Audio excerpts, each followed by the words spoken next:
Why do so many people get this wrong?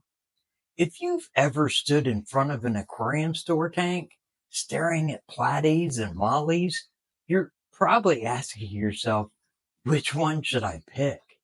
And here's the shocking truth. Choosing the wrong one can completely ruin your aquarium. Let's find out why.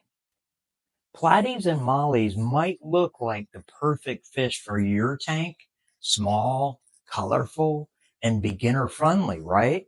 Well, not so fast. While they're both incredibly popular, they couldn't be more different when it comes to their care, personality, and what they bring to your aquarium. Stick around because by the end of this video, you will know exactly which one is the perfect fit for your setup. Here's the problem. Most aquarium keepers lump platies and mollies into the same category.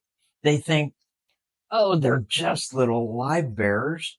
Throw them in and call it a day, right? But here's the thing. That mindset could spell disaster for your tank. Why? Because they thrive in completely different environments. Their diets, water parameters, and even their social behaviors. They're not as interchangeable as they seem. And trust me, if you pick the wrong one, you'll end up with stressed fish, algae problems, or even worse, death. Let's break it down. Starting with platies. These little guys are the definition of easygoing. They're hardy, adaptable, and perfect for smaller tanks. Platies thrive in a pH range of 6.8 to 8.0 and don't need much in terms of salinity. They're great for beginners because they're forgiving of minor mistakes. Plus, they're prolific breeders, which is awesome if you're looking to grow your own little school of fish. But here's the kicker. Platies love heavily planted tanks. They'll swim around, nibble on algae, and coexist peacefully with most other community fish.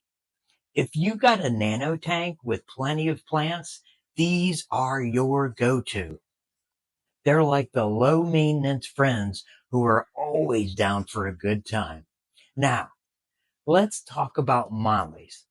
On the surface, they seem similar to platies, small, colorful, and live bearing, but mollies are a whole different story. First off, they're more sensitive. They need harder water with a higher pH, ideally between 7.5 and 8.5. And here's something most people overlook. Mollies actually prefer brackish water. If your tank doesn't have the right mineral content, these fish will struggle. And let's not forget their size.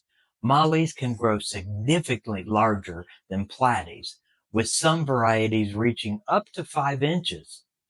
That means they need a whole lot more swimming space and more food. And speaking of food, mollies are grazing machines. They love to eat algae like crazy, but they also need veggie-rich diet. Forget to include those greens, and you're setting yourself up for a lot of trouble. Social behavior is another big difference.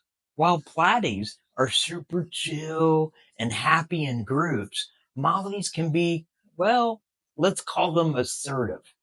They're known to be fin lip nippers if they're stressed or even cramped. So if you're planning on keeping mollies, make sure you've got enough room and the right tank mates to keep the peace.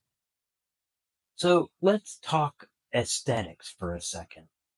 Platies come in a wide range of colors, but they're typically smaller and more uniform in shape. Mollies, on the other hand, have some wild variations from sailfin to balloon shapes. They're a real statement fish. But here's the catch. Those fancy shapes can come with health problems. Balloon mollies, for instance, often suffer from spinal issues due to their unnatural body shape.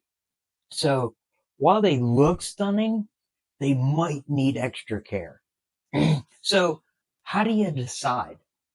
It all comes down to your tank setup and your level of experience. If you're new to the hobby or even have a smaller tank, Platies are your best bet. They're low maintenance, adaptable, and great for community tanks. But if you've got a larger setup, harder water, and some experience under your belt, Mollies can be an incredible addition. So just remember, they're more demanding, so don't take them unless you're ready for the challenge. So at the end of the day, both Platies and Mollies are amazing fish, but only if they're in the right environment. So don't make the mistake of picking based on looks alone. Think about your tank size, water parameters, and even how much effort you're willing to put into their care. Make the right choice, and you'll have a thriving, vibrant aquarium that you can be proud of. Hey, listen, subscribe for more tips or check out the next video to level up your aquascaping game, and I will see you there.